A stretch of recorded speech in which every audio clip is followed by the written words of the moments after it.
I should be writing 471 for January 8th, 2020. But I should be writing. I should be working on my craft. I should be writing. I should be submitting my next draft. But I'm sitting home watching Doctor Who. Hi there, welcome to I Should Be Writing, the podcast for wannabe fiction writers. I'm your host, Mur Lafferty. And in thinking about the upcoming year, the upcoming decade, and writers' goals, and talking about how to make better goals, or how to focus your days and stuff, well, I realized I left one goal out. And this is one of those, well, it's kind of like, you know, when I'm at the top, you'll be sorry kind of things. Only it's not spite. I got the Atlas Obscura page a day calendar. And yesterday's page, you know, I expected it to talk about weird hamlets or caves or stuff like that. But January 7th was Nicolas Cage's pyramid tomb. Excuse me. He has a small tomb in New Orleans in the shape of a white pyramid. 9 feet tall, pure white, marked with the cryptic phrase Omnia ab uno? Everything from one.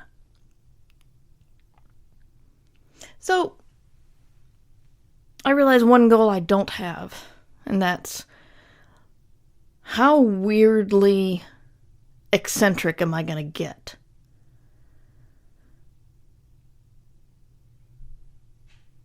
I mean, why not? Why not plan for that? If it doesn't happen, that insane George R.R. Martin, Nicolas Cage money, well, so I won't have a pyramid bigger than Nicolas Cage's in New Orleans. I'll live. But it's fun to think about. What kind of weird eccentricities? I remember you could probably search the archives of writing excuses. Sometimes I hear these stories and they're so baffling, I wonder if I can trust my memory. But a long time ago, when Writing Excuses was young, they did an episode interviewing authors' assistants. And they interviewed Patrick Rothfuss's assistant. And the assistant talked about how Patrick found a pair of shoes that he liked. And it was the assistant's job to buy dozens of pairs of those shoes.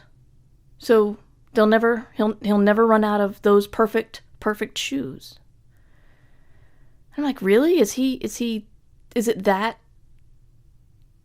That's like weirdly eccentric and yet not eccentric enough. I mean, shoes, really? Not even like different colors. It's like the one shoe that he wanted. And like I said, I don't even know if I can trust my memory because that's so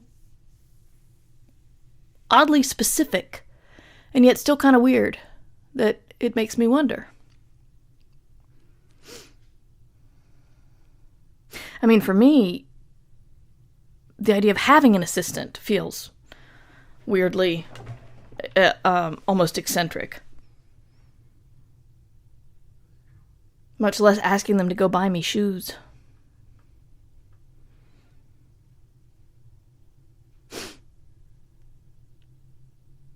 I have done that once. I found out that my favorite running shoe was being discontinued, and they were on sale, so I bought a couple pair. Then I found out possibly one of the reasons why they were being discontinued was because that version of the shoe was too small. So now I have a bunch of running shoes I can't fit into, but they were pretty cheap. But I didn't make my assistant do it, and it has nothing to do with writing.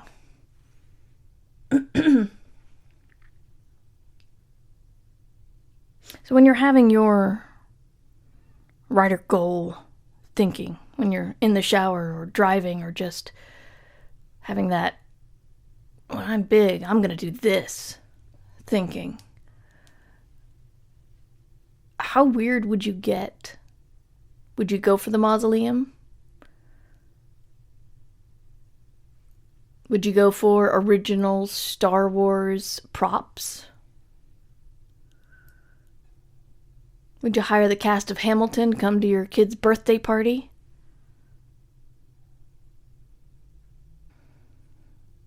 I remember the show Back to School with Rodney Dangerfield. I rewatched that recently, and it held up pretty good.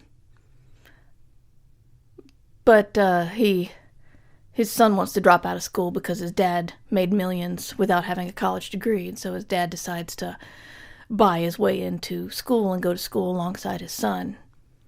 And he hires Kurt Vonnegut to write his paper about Kurt Vonnegut.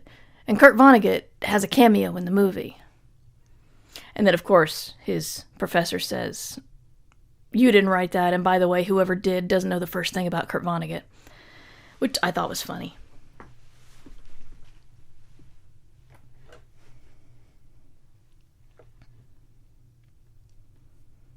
But I don't know, weird stuff like that is fun to think about.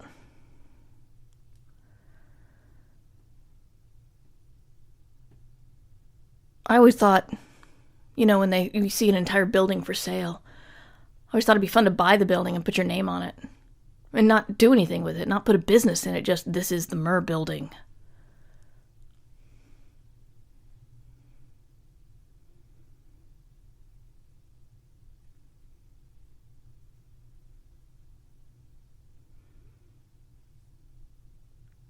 I spent most of the day at the Honda dealership editing a short story. Then when my service advisor guy came to tell me my car was done, he found out I was a science fiction writer, and he started eagerly telling me everything he'd learned from another science fiction writer. And I'm just going, yeah, I know that too, yeah.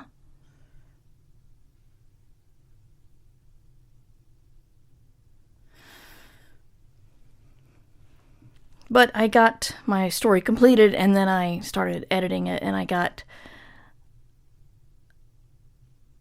started having that feeling of panic because there's a weakness in the story, and I don't like it. And when there's a deadline, you have to just figure out the weakness and power through. My weakness was I wasn't really sure who my characters were. They were just all these people. And I think maybe this is one of those times I'm poorly influenced by Agatha Christie, because that's one thing I can't stand about her stuff, is that, except for, of course, her stars, her characters are pretty interchangeable. You've got the wealthy old lady, and you've got the cheating husband, and you've got the aloof niece, and you've got the ignorant butler or games or grounds warden or something like that. And I can tell you all sorts of stuff about Poirot or Marple, but I can't tell you about hardly any of the people in the other books. I think one of the reasons why I liked And Then There Were None so much is because every character was clearly defined. But I kind of had that feeling of, I've got a widowed father, and I've got a priest brother, and I've got twin daughters in college, and I've got their childhood friend, and I'm like, who are these people? This thing is due. And it's a short story, so it's not like the fix is going to take forever. But I'm a little nervous about that. And the dog is concerned about something. So, That's what I'm working on right now, is dealing with the, not only overall whether the story works, but who these people are. And that's my stress right now. So I got to get back to that. But first, I had to get my Weirdly Eccentric Goals podcast up. Because I've been trying to get you a podcast every day, haven't I? So thank you for listening. You can find me at mightymur@gmail.com and murverse.com and patreon.com/mightymur, where your $1 a month will give you access to the archives and help me keep the lights on. Podcast lights. They're a real thing. But I hope you're getting work done in the new year. I hope you're forging ahead. I hope you come up with a really, really weird, eccentric goal. Tell me what it is. Email me. Tell me on Twitter, something. What's your weird writer goal? Once you hit it big, what thing are you going to do to make the neighbors go, it's that weird author who lives down the street? You'll come up with something. Because you should be writing. Remember, you can support the show at patreon.com/mightymur. I should be writing theme music provided by John Anelio. You can find more about him at johnanelio.com. This podcast is distributed under a Creative Commons Attribution Share-alike license.